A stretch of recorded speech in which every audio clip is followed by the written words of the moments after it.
Hello guys, আসসালামু আলাইকুম। আজকে আমরা নতুন আরেকটি ভিডিওতে এসেছি। তো নতুন যে ভিডিও, এই ভিডিওতে কি নিয়ে আলোচনা করব আপনাদেরকে বলছি। আজকের এই ভিডিওতে আলোচনা করব, অনেকে বলে ওয়ার্ক পারমিট ভিসা আসতে অনেক টাকা লাগে, তাই আমরা অনেক সময় লাগে, এগুলো ব্যয় না করে আমরা ভিজিট ভিসা আসতে চাই অথবা স্টুডেন্ট ভিসা আসতে চাই। তো আজকে ভিজিট ভিসা এবং স্টুডেন্ট ভিসা দুটো নিয়ে আলোচনা করবে আজকের এই ভিডিওতে। প্রথমে বলবো ভিজিট ভিসা নিয়ে। যারা আমার বাংলাদেশি বাইরে ভিজিট ভিসায় আসতে চাচ্ছেন ইউরোপে, তাদের করণীয় হচ্ছে, আপনাকে ভিজিট ভিসা আসতে হলে কমপক্ষে আপনার 5 থেকে 6টি দেশ বা এরও বেশি দেশ ভ্রমণ করা লাগবে, আপনার ট্রাভেল হিস্ট্রি মজবুত করা লাগবে। তাহলে আপনি যখন 5-6টি দেশ বা তারও উপরের দেশ ভিজিট করবেন, আপনার পাসপোর্টটা স্ট্রং হবে। তারপর আপনি কি করতে পারবেন, ভিজিট ভিসার জন্য চেষ্টা করতে পারবেন। তবে ভিজিট ভিসার চেষ্টা করলে আপনার চান্স 50-50 থাকতে পারে, হতে পারে আবার নাও হতে পারে। কারণ আমরা বাংলাদেশি পাসপোর্ট হোল্ডার যারা, তাদের ভিজিট ভিসার জন্য অ্যাপ্লাই না করাটাই বেস্ট। কারণ অনেক সময় ভিজিট ভিসা হয় না, রিফিউজ করে দেয়।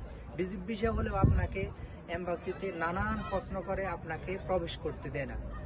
এই কারণে প্রবেশ করতে দেয় না, আমরা বাংলাদেশিরা ওইখানে ইউরোপের সেনজেন কান্ট্রিতে গেলে আসতে চায় না, তারা ওইখানে ওয়ার্ক পারমিটে কনভার্ট করে থেকে যায়। আর বর্তমানে ওয়ার্ক পারমিট কনভার্ট করা এটা অনেক কষ্ট, এবং কষ্টের পরে আপনাকে করতে হবে, অনেক ঝামেলা পোহাতে হবে। ভিজিট ভিসার জন্য আমি মনে করি আপনারা চেষ্টা না করে আপনারা স্টুডেন্ট ভিসা এবং ওয়ার্ক পারমিট ভিসার জন্য চেষ্টা করতে পারবেন। আপনার প্রোফাইল অবশ্যই ভালো হতে হবে, আপনার সকল ডকুমেন্ট লিগেল হতে হবে, তারপরে দেন আপনি ভিজিট ভিসার জন্য অ্যাপ্লিকেশন করতে পারবেন। এরপরে আসেন, অনেকে প্রশ্ন করে, ভাই ইউরোপ আসতে চাচ্ছি, সেনজেনে যদি একটি ভালো দেশে আসতে পারি তাহলে কিভাবে আসতে পারবো? স্টুডেন্ট ভিসা আরেকটি অপশন আছে। স্টুডেন্ট ভিসা আসতে হলে আপনাকে কি করতে হবে, আপনার ইন্টারমিডিয়েট কমপ্লিট করে কিন্তু স্টুডেন্ট ভিসার জন্য চেষ্টা করা উচিত। কারণ আপনি স্টাডি গ্যাপ দিয়ে যদি আপনি স্টুডেন্ট ভিসা চেষ্টা করেন, নাও হতে পারে। তাহলে আপনাকে এইচএসসি শেষ করার পরে অবশ্যই আপনি ইংরেজিতে ভালো দক্ষতা অর্জন করতে হবে। দক্ষতা অর্জন করার পরে আপনি যদি নিজে বাজে প্রসেস করতে পারেন তাহলে তো ভালোই, আর না হয় কোনো এজেন্সির শরণাপন্ন হয়ে আপনি স্টুডেন্ট ভিসার জন্য অ্যাপ্লিকেশন করতে পারবেন। আপনাকে যদি IELTS করেন তাহলে আমি মনে করি বেস্ট হবে।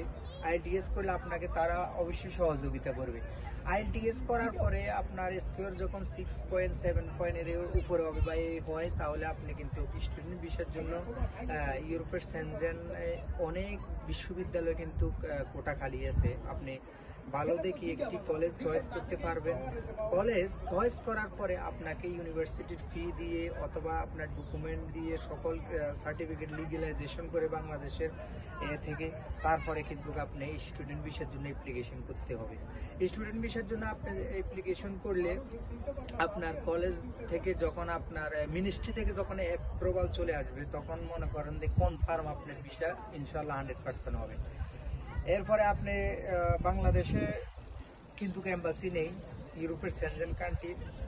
স্টুডেন্ট ভিসা আসতে হলে আপনাকে অবশ্যই ইন্ডিয়া যেতে হবে, এম্বাসি ফেস করতে হবে।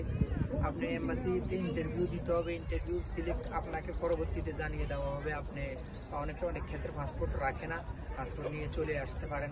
যদি অ্যাপ্রুভাল হয় আপনাকে তারা অবশ্যই কল করবে অথবা মেসেজ করবে।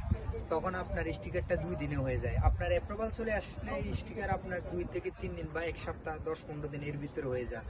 তো আমি মনে করি যারা ভিজিট ভিসার জন্য ঘুরতেছেন অথবা টাকা কম বলে ভিজিট ভিসার জন্য চেষ্টা করবেন, দৌড়াদৌড়ি করছেন, তাদের চান্স 50-50 হতে পারে, নাও হতে পারে। তারা চেষ্টা না করে ভিজিট ভিসার জন্য, আপনি যদি এডুকেশনাল কোয়ালিফিকেশন থাকে আপনি স্টুডেন্ট ভিসা চেষ্টা করতে পারেন, অথবা আপনি ভালো হচ্ছে ওয়ার্ক পারমিটের জন্য চেষ্টা করলেই সবচেয়ে ভালো।